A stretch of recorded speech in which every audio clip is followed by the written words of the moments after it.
welcome to agrifica.com, the news and content publishing platform focusing on agriculture, energy, and environment.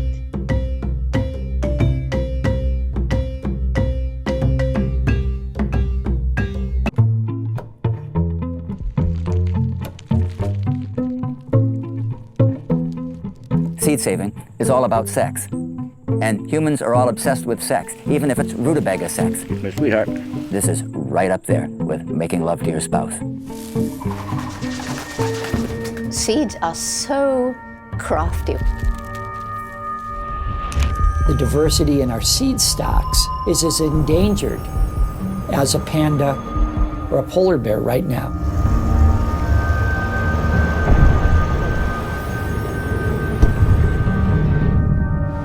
We are hugely vulnerable with all of those seeds. When we invaded Iraq, we destroyed that seed bank, and we destroyed the great ancient seeds that had been collected for the benefit of mankind.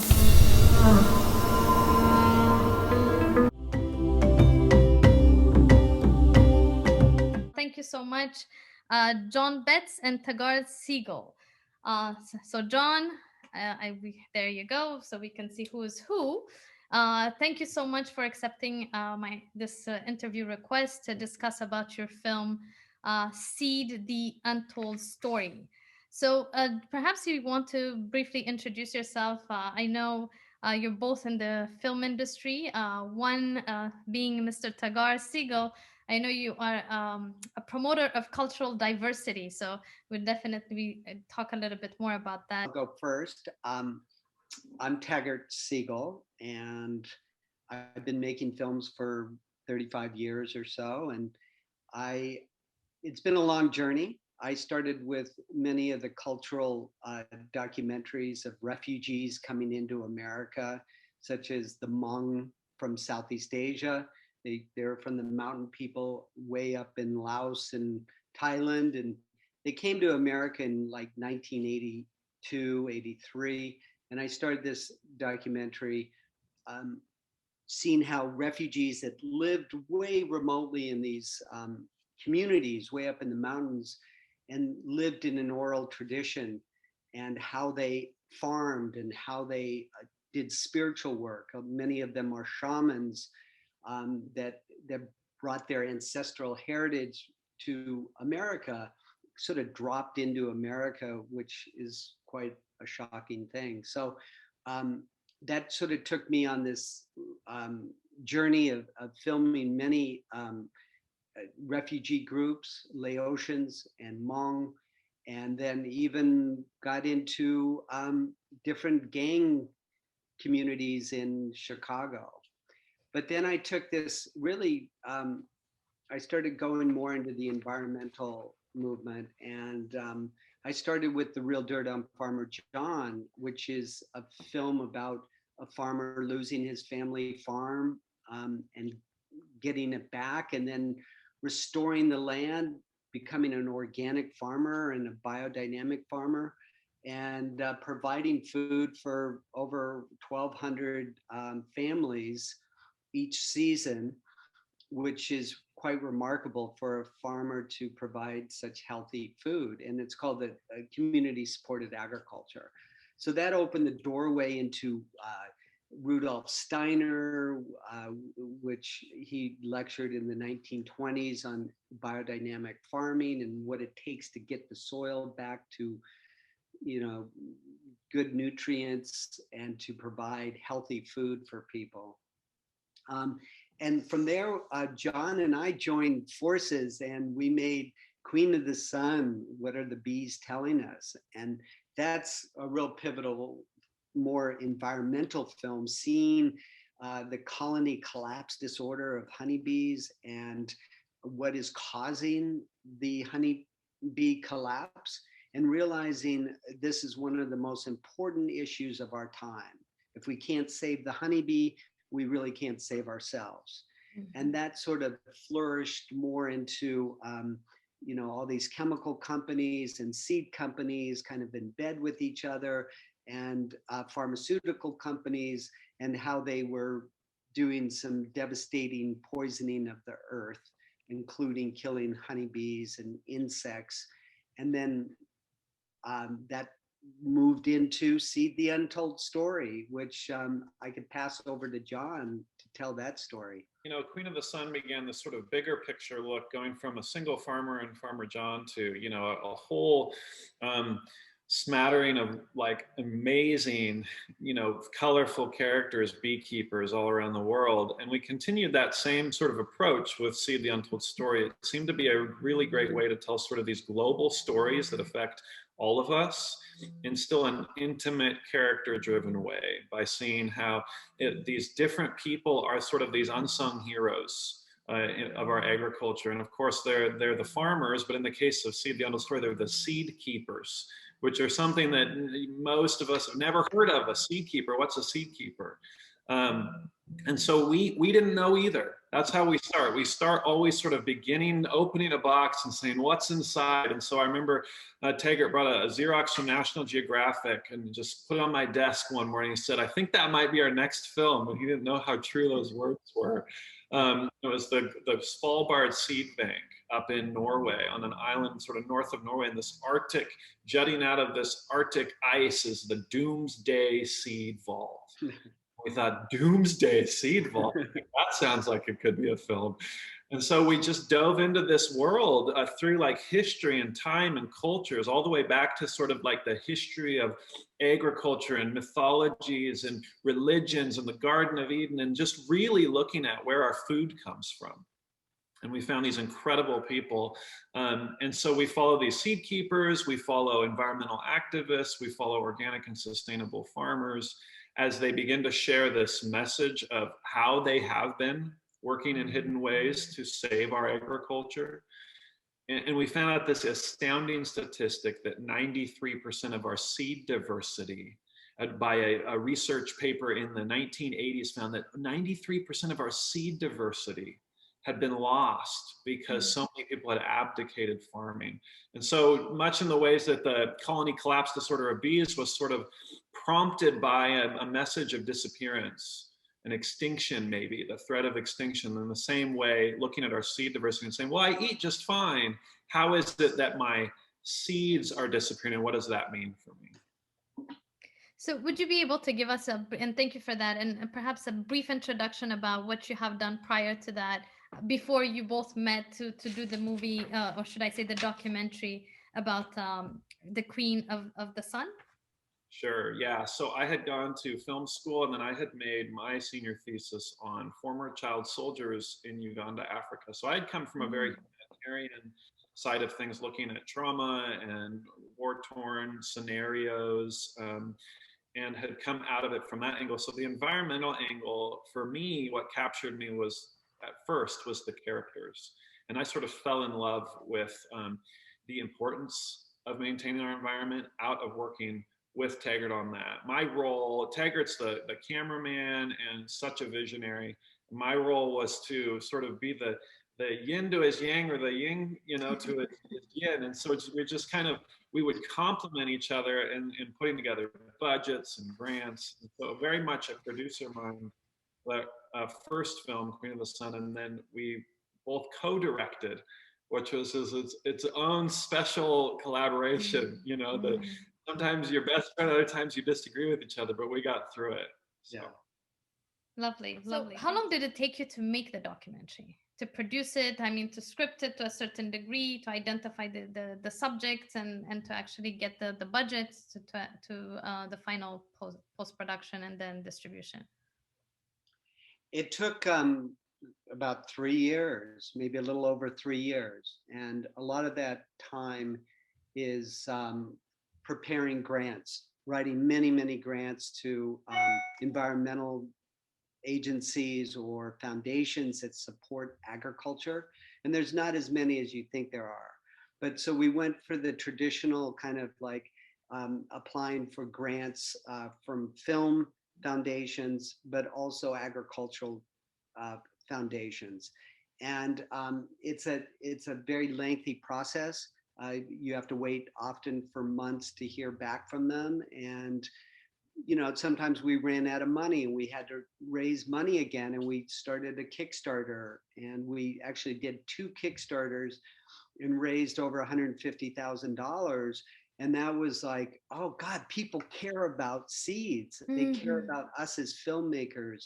And so the biggest challenge was keep the office going, keep our budget intact so we could like go film in different places around the world, because it was a global film, and we had to hire like camera people in other countries because we couldn't go to Svalbard seed vault up in the Arctic. They wouldn't allow us in at that time. So we had somebody that lived nearby go and film. Or in Hawaii, there are always protests going on for anti-GMO movement. Thousands of people would show up, and we couldn't be there always at the same time. So we hired people to film. So it was a 3-year process. And I have to say that it was every minute we were thinking about it. We were like involved. We were editing late, and it was difficult for our family in some ways, because when John and I get together, we get obsessed and we can't stop doing the work that needs to be done. Anything you want to add to that, John, or? No, that's great. It's sometimes people think that film projects are just quick and you get it done, but man, a lot of the independent filmmakers out in the world like us who aren't working for a broadcaster or a big streaming service, this is a very much a labor of love, and it's so huge the support that people can bring, to these stories that sometimes are extremely important, but you wouldn't know about them just watching the news every day. They're not part of like that, they're not that big headline that everyone wants to hear, but we need more information about that. So we found ways to do it, and I'm really proud of what we did. And so what are your thoughts about, since you both mentioned the issue of the funding and working with a lot of independent filmmakers, I understand the challenges of funding. So, and Taggart, you mentioned that you would be surprised to know that there aren't enough institutions or organizations that fund agricultural focused documentaries, researchers, or whatnot. Can you briefly touch upon that in terms of what are your thoughts, if it's actually it interrelates with the actual story of who controls the seeds and who controls the agricultural sector or industry? Well, funding is always tricky, and John could speak into this also, but with organizations like the Calipea Foundation that was so generous to us, they just kept giving us more money when we needed to film more or to do outreach. And outreach is a very, very key part of getting a film out in the world. You probably heard about it because of some form of outreach. So outreach foundations are often very willing to help out once the film is complete. Okay, so now let's talk about the documentary. So I know, Taggart, you focused on cultural diversity, and from the storylines that you have tackled, I haven't seen the Queen of the Sun, but definitely will, because I'm interested, and we subsequently we will cover the issue of bees, because as you said, if we don't solve the bee issue, we can't survive. So it's the future of our survival as well. So what have you learned about seeds, aside from, yes, 93% is disappearing, which is you kind of highlighted throughout the documentary.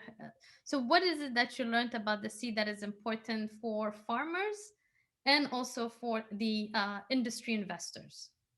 Wow, seeds are so foundational. Like we chart through, how they're sort of the foundation of all life, right? But then we really zero in on the last 100 years or so, really looking at the modernization of farming. And I think there's a few big messages we communicate in the film.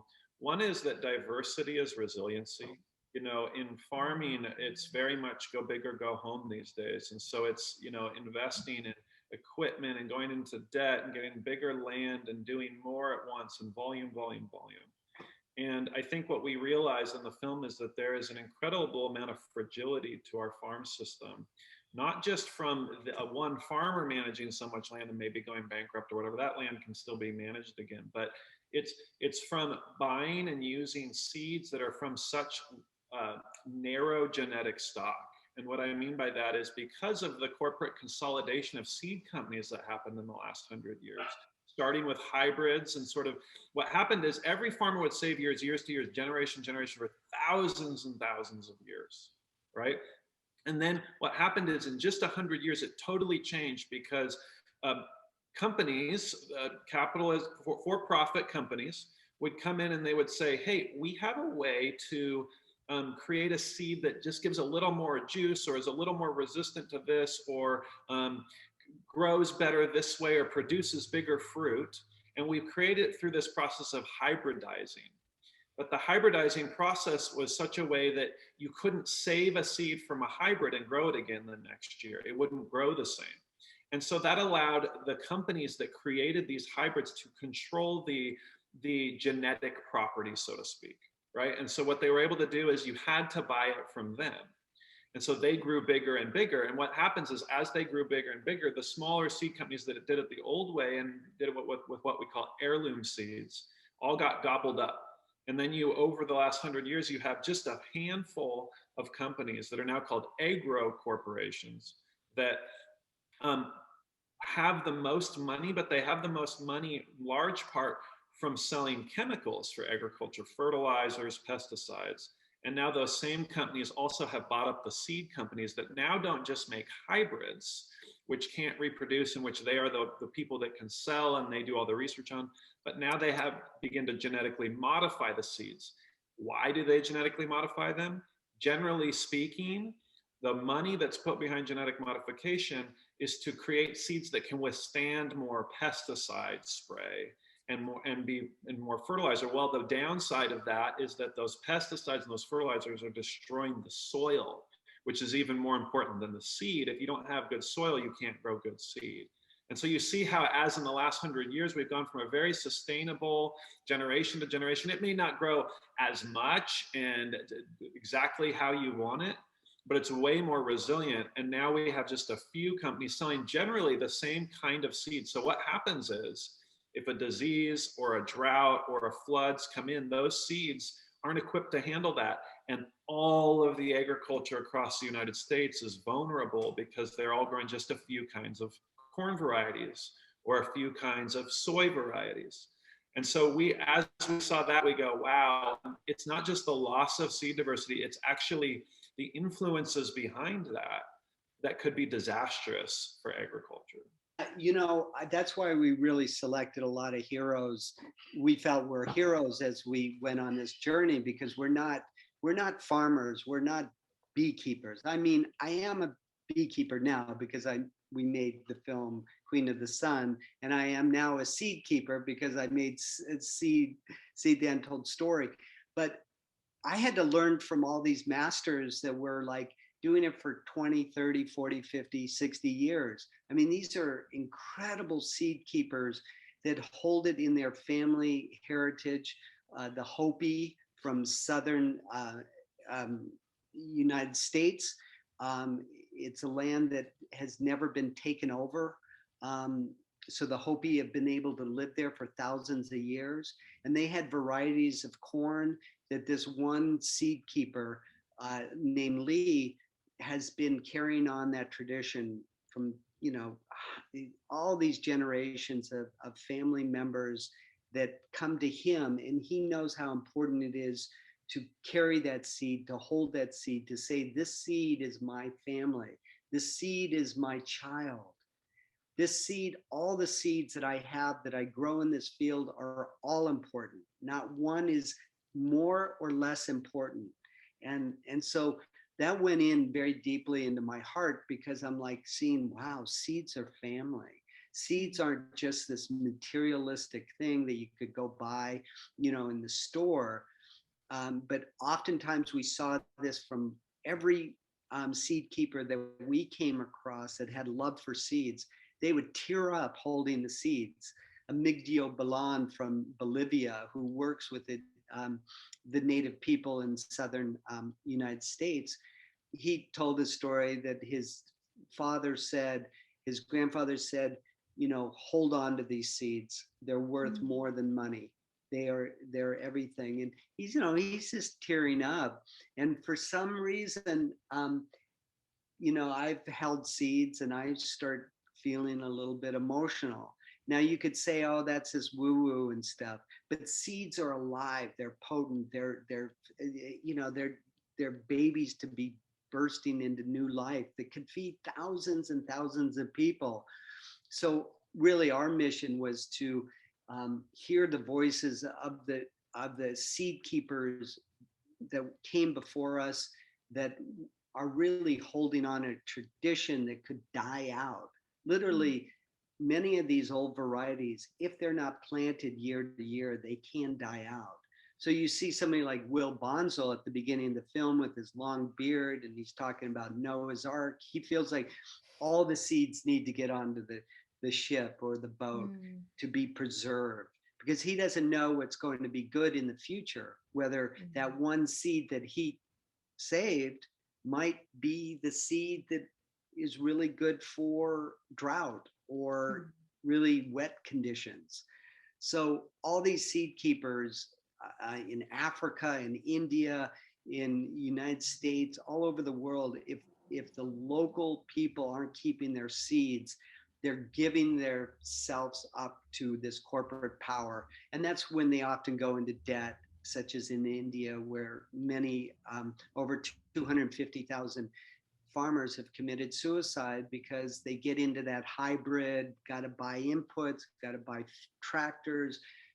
Suddenly they're like overwhelmed by it and they lose all their money, and then they drink the pesticide, insecticide that was given them to put on the land. Very tragic. So the resiliency is being local, saving your seeds. So what are your thoughts about government regulations? This is something that I discussed in my prior interview in terms of government regulation, and because they can recalibrate all of these issues. So what are your thoughts about that? Yeah, I think, it's interesting in the United States, the amount of subsidies that are given to farmers. It's very complicated economically, but the reality is that a lot of those subsidies are given to large-scale agriculture to support enterprises that are not necessarily inherently profitable, but you require the subsidies to survive. And so essentially, the government's supporting forms of agriculture to grow and subsidizing the things that they want more things grown of. Well, what are they subsidizing heavily?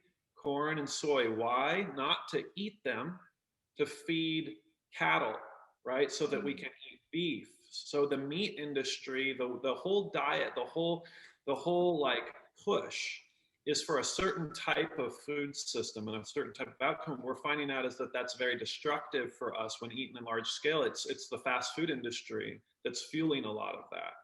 And so we have, grow corn and soy from sea to shining sea in the United States, when, 100 years ago, there was a lot more diverse agriculture. That's problematic for us as people, and where our diet and with obesity trends and other, things, diabetes, but it's also problematic for us as farmers and land keepers, because the land is now leaching all of these farming practices where they use these fertilizers and pesticides into the waterways.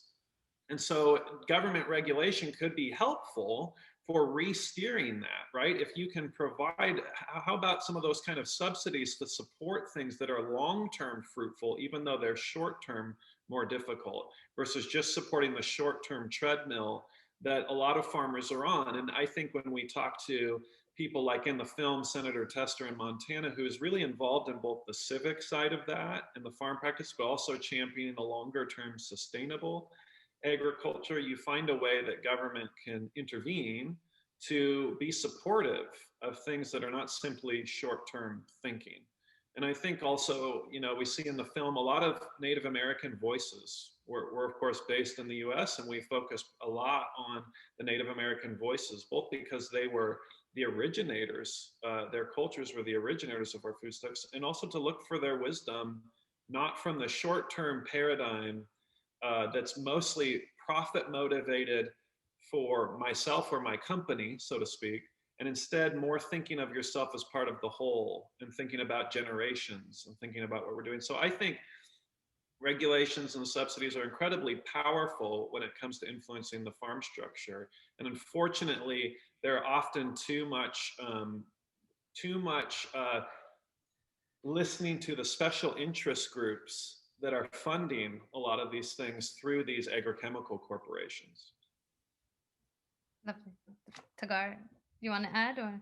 Yeah, well, if you look at NAFTA and the whole green revolution, it's as we address in Seed the Untold Story, the green revolution wasn't about making things more green. It was actually fighting communism. But what the companies that got involved were very big corporations that actually started going um, into Mexico and India, and having many of the regulations controlled by the corporations, working very closely with the government, saying this wheat is better than your wheat. Only, like, they actually had wheat grown in Mexico, where corn is where corn comes from, in the Oaxaca Valley. 8,000 years ago, corn was growing there, and they've always carried on their corn tradition. But our government in the Green Revolution saying, wheat, you got to grow wheat. And it's just this kind of ridiculous system that we put in place and force onto other countries. And we subsidize the corn so much in Mexico from America that we undermine the peasant farmer, the farmer that was just getting by anyway, but would actually, our corn was less expensive, and many farmers went out of business. And then many of the farmers had to come north to United States to live in, because they couldn't afford to live in the United States. So I'm really against when governments kind of like just look for the corporation it's going to put these mandates and these laws that really hurt the small farmer. So in terms of, I know during the documentary, you talk a lot about the seed, the origins of seed, and then the seed keepers and what they're doing and to what length they're going about it. Briefly, you kind of touch upon the soil issue, because as you, during this discussion, you have also expressed that some seeds that are already in the market right now, you planted and it actually erodes the soil, and so even your soil can actually won't be fertile anymore year to year, and there's data that shows that there's less fertile soil on the planet, and the arable land is decreasing. So do you want to touch upon that, if you have had the chance to have a deeper dive with some of the farmers that you've interviewed, or even through your research? Seeing these aerial views of the leaching of chemicals into like the Mississippi River, for instance, and traveling down to like the deltas, and just the sort of levels of nitrogen that are in the water that are coming from these nitrogen fertilizers, and the impact that has on wildlife. And then also seeing things like, in Hawaii, they used a lot of atrazine at one point, and these different places where they use these chemicals that actually cause deformities in frogs, and cause things that were clearly affecting in a really negative way our natural environment. And I think those are even more reason for us, from the lens of the film, to look and say, okay, the greenwashing is the term that a lot of the agrochemical companies say, we need to do this to feed the world, right? This is the way to feed the world, and we got to do it our way to feed the world. But what really is, it's their way. It's their way for them to make money, and it's their way to build on their intellectual property and their identities and brands and what they do best, which is to repackage chemicals from World War II originally and sell them as pesticides. And this whole revolution was called the Green Revolution. It was called feeding the world. And the reality is, it's destroying it is feeding people not healthy food, and it's also destroying the world in the long term. And I think part of our mission with this film was to both show that the extinction and the destruction of seeds through these practices are making us more fragile, but also to see that the environmental destruction that's happening to the earth, that seeds play a part, and how we think of food plays a part. And it's not just overpopulation. A lot of people say, well, the problem is overpopulation. We just shouldn't have kids and we'll solve the problem. We could feed the whole world multiple times over, growing food in sustainable ways. Permaculturists, agroecologists have done tons of work on this. There is ways to much more intensively farm in a more diverse way. But it won't fit the cultural push that we have, which is to mechanize and industrialize and, to divorce ourselves from the land instead of to connect more deeply with the land. So that was sort of our operating paradigm, and the soil played into that for us. Beautiful. And I could add to that, just as you mentioned, Hawaii, when they they have all these seed test plots in Hawaii owned by Dow and Syngenta and Monsanto and Bayer. And here they are on land that used to be Hawaiian, the people of Hawaii. And the missionaries actually came in and bought the land in the 1800s. And a lot of this land right now is from the missionary owners from the 1800s. And they used to have all the sugar plantations that were doing very well in the early 1900s, all the way until the 60s, 70s. And then the sugar plantations started going down and they started going out of business. And then what replaced that was Monsanto, Dow, Syngenta coming in to do seed test plots in Hawaii, just the most gorgeous places on earth almost.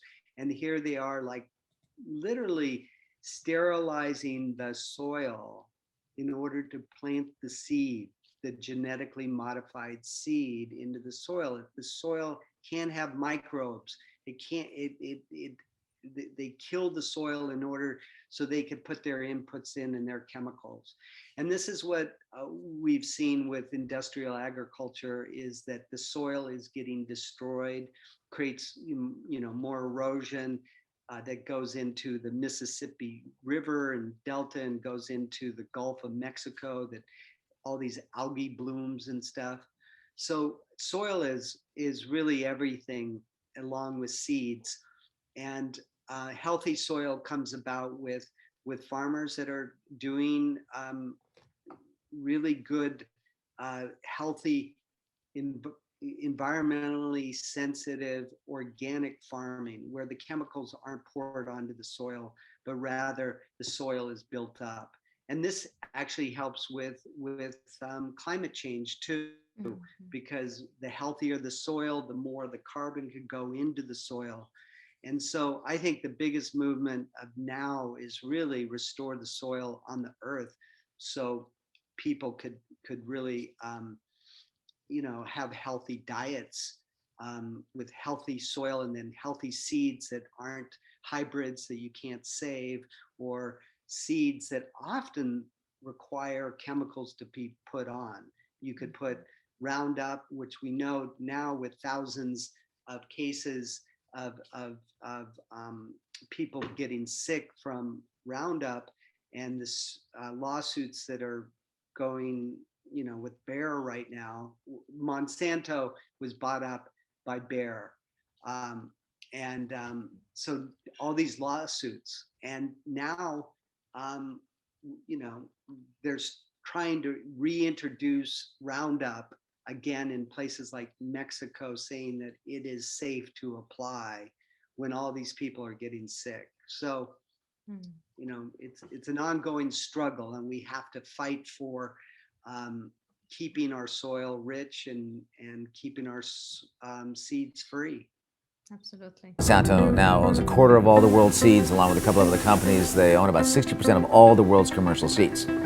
You've taken seed that has been there for thousands of years and put a patent on it and say you own it. Basically, it's robbery. The threat is there to patent our seeds. We're the custodians of this knowledge and the corn. And how dare others take it away? The seed that we use to grow our food is owned by chemical companies, by pesticide and pharmaceutical companies. They are spraying things at night while we're sleeping. My two daughters wake up with blood-soaked pillows. I just want to stop the poisoning. Bring a baby into the world that's got to get cut open right away. The future of Hawaii is all at stake. Say something or die. What these companies talk about patenting seed. We need to protect the diversity and freedom of life. Give seed its own freedom so that we as humans can have our freedom. Which country impacted you the most? You've visited different countries. Some of them you couldn't, as you mentioned, certain areas you weren't unable to go. But which country impacted you the most, saying either in a good way or bad, but if you can share one of the countries that really has left you with an imprint? You know, it's hard to separate what's just my personal impact, you know, but it was very, very impacting to visit India for me, and to just see the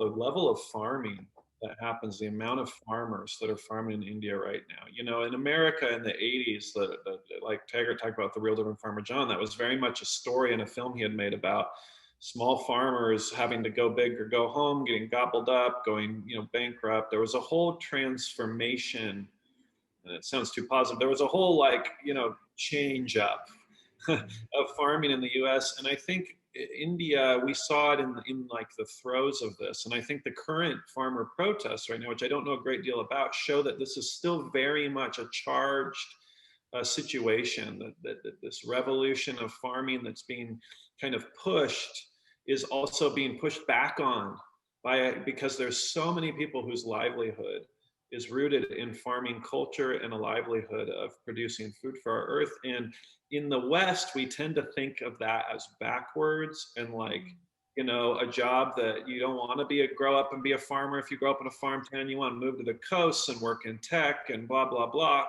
And I think it very much the vision that people that are advocating for seeds and soil and food systems is to reclaim this incredibly noble job and this incredibly noble thing that we do, which is feed people, you know, instead of it being a backwoods thing, for it to be the most noble thing we could do.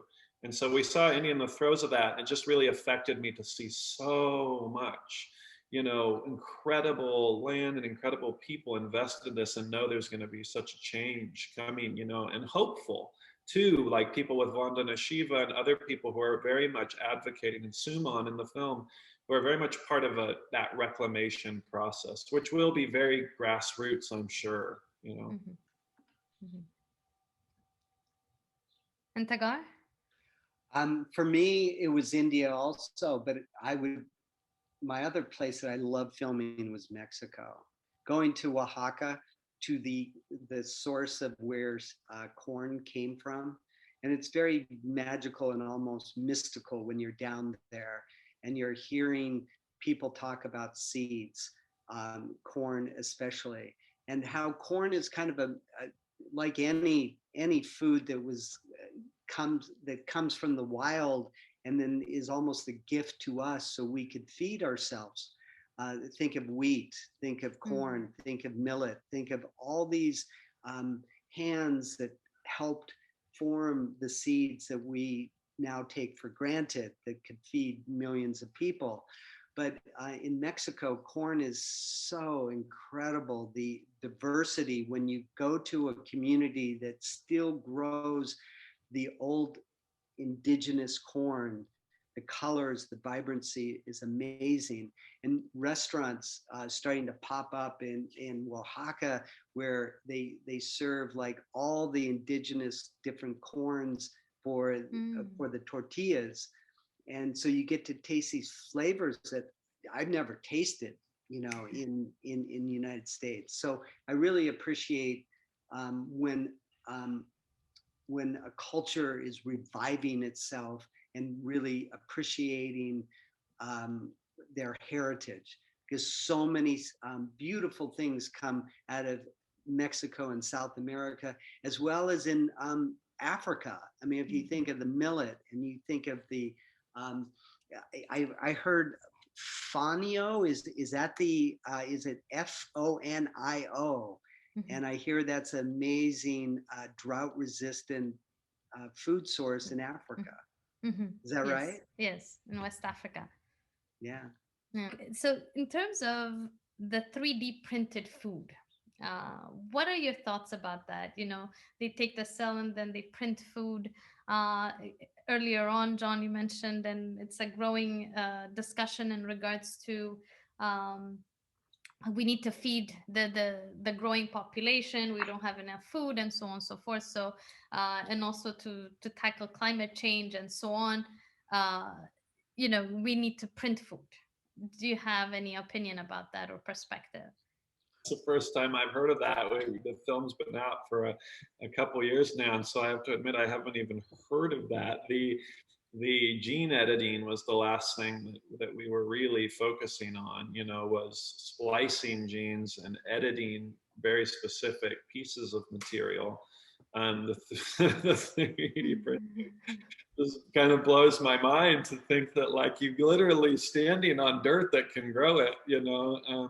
It just seems wild to me that I think in some ways, you know, and I don't know if this speaks to it, but we're just so hungry for control, you know. We just want to control. And like, you know, cultures had to adapt and change and move from place to place. And these. And Taggart, do you have any views about that, or? When I read articles or glance or hear about these kind of things, I just like, I'm shocked that something would be grown. I think they grow them in petri dishes or something. Yes, and exactly. you know, they grow meat, or they grow all these vegetables, and I do really agree that we need to be more plant-based diets. And I think it's very wise, but I also think that there are such amazing farmers out there, millions and millions of farmers. If we could keep them on the land, if we could give them their autonomy and their sovereignty of protecting their own local seeds, people will be able to feed themselves. But the more, you know, land grabs and people losing their land and then forced into cities, yes, how are people going to feed themselves? So this is a very engineered, very mechanical way of growing food that, yes, on the spreadsheet looks very positive, and could feed millions and millions of people. But who's it benefiting? So I go back to the love of the land, the love of seed keepers that are keeping these diverse seeds alive, because the more biogenetic seeds that are produced, the less the heritage seeds are kept. The more these companies buy up our little seed banks or seed stores or seed companies, the less they actually want to preserve those that are unique, and often the taste and the nutrition is locked in there. They just want to create a few varieties that will be resilient to this, and you could use more pesticides and chemicals. So I think there's a revolution going on in this world around food, and millions of people are starving, are hungry, and it doesn't need to be that way. So No, I don't want to eat any 3D printed food. That is so absurd. Yeah, lovely, lovely. So, you made this movie in 2016, if I'm not mistaken. Any new projects that you're working on that you'd like to share? Believe it or not, I've kind of, with COVID and everything, I've kind of just taken a back seat to going out and filming. So I'm really looking at my life in a very different way. I love making films, possibly, but I'm actually helping students at a school to make local films. And there's a little bird sanctuary right near our home. And I love the idea of just walking out the house instead of traveling all the way to India or New Zealand or Africa, even though I'd love to go to these places again. I really love that what's in our backyard. Like, what is there? Oh God, there's a nature reserve. Why don't I think that's just as important to make a little film about? So I've gone macro, micro, not macro. And I'm kind of enjoying that phase and actually practicing more beekeeping and more seed keeping and gardening and yeah, and being here for my family. So things have definitely shifted. Lovely. Same thing for me, interestingly. I think, it was a huge undertaking to make both films, and we very much enjoyed it. And a huge part of ourselves is there. But I actually am becoming a pastor. I'm pastoring. And so it's very much a local vision and just caring for people. And I think one of the things, actually, with some hindsight with the film, is this just, caring for the local, caring for what's around you. In an age where we can go through the media to the other side of the earth and back and have all these connections. I think the film underscores very much that the quality and connection of the physical location of our earth, of boots on the ground, of, feeling the soil. And so for me, that translated to just very much desiring that connection with people. And so it's, big change, but we absolutely, I think life takes you in, as you know, life takes you in twists and turns. And so it's an adventure. Absolutely. Absolutely. And COVID has taught us all somehow to appreciate the present more than anything else. So these are seeds of hope.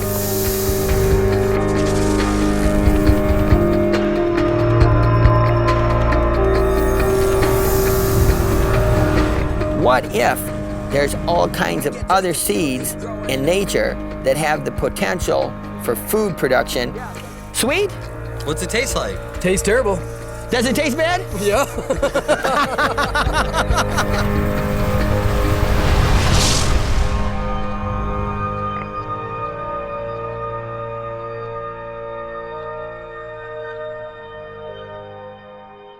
I'm appreciative of your time and very susceptible to your time as well.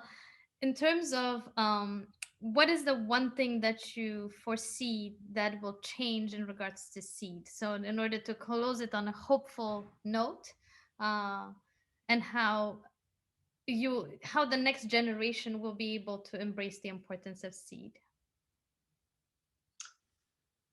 Well, I'm very excited about organizations I really believe in. There's the Gaia Foundation that actually is in Africa, and they're doing some great work locally where the elders are teaching people all about, weaving and seed keeping and storytelling and bringing back that local sense of heritage. That's the most exciting thing to me. So when I look at like Rocky Mountain Seed Alliance, where Bill McDormand has spent his whole life almost loving seeds, and they've started this wheat kamut seed saving heritage, where anybody who wants to be involved in it can grow the kamut seed to adapt in those local environments. So then you send half that your what you grow back to the organization, and then they could distribute those seeds back to farmers that are trying to farm locally. And that's very exciting to me to see that seed schools are starting, and all these like seed libraries around the country where you could go and check out seeds that somebody locally have built, have grown. And so this resiliency that is there is where my greatest hope in creating a more just and sustainable culture and community. So I hope all over Africa they're doing that. I know in India, Vandana Shiva has started over 150 seed banks, you know, for local communities. So that's the hope. That's what keeps me going. Beautiful. I think that's usually true for me too. The thing that I think would be interesting, especially perhaps for everyone listening, is, you know, heirloom seed companies. Where do you buy your gardening seeds from? You know, there's a huge resurgence in heirloom seed companies that are a big part of this system of maintaining the diverse agriculture, because these heirloom seeds are the ones that were passed down for generation and generations. You can get, you know, purple potatoes, and you can get, you know, radishes that like have pink and white exploding with stripes inside. You know, you just incredible, the look of the food, the taste of the food, tons of different kinds of carrots, and you can buy them for just a few bucks and grow them in your garden. And I think, to me, there's a huge hopefulness in teaching my kids and other people gardening to grow these kinds of foods so that we actually desire them. And sometimes now in stores, you know, we live in Portland, Oregon in the United States, and sometimes stores will have different varieties of things because there's demand for it. You know, there needs to be the demand. If we know what we're missing, then we might ask for it to be there. And I think just part of the bottom up regrowth of our food system is for us to actually, whether it's urban gardening or whatever, but supporting these small heirloom seed companies that are really doing great work and actually grow a lot of the interesting varieties and even are part of the breeding for them, so that we maintain and don't lose, you know, this incredible genetic diversity. Beautiful, beautiful. Thank you so much for your time. Thank you for your insight. Thank you for the documentary, quite timely. Even though it was in 2016, it's still relevant today. We're in 2021 and we're still having the discussion, and that's how it has left its footprint or imprint on this earth. So Taggart Siegel, John Betz, thank you very much for your time, and thank you for allowing me to interview you, and wishing you a wonderful day.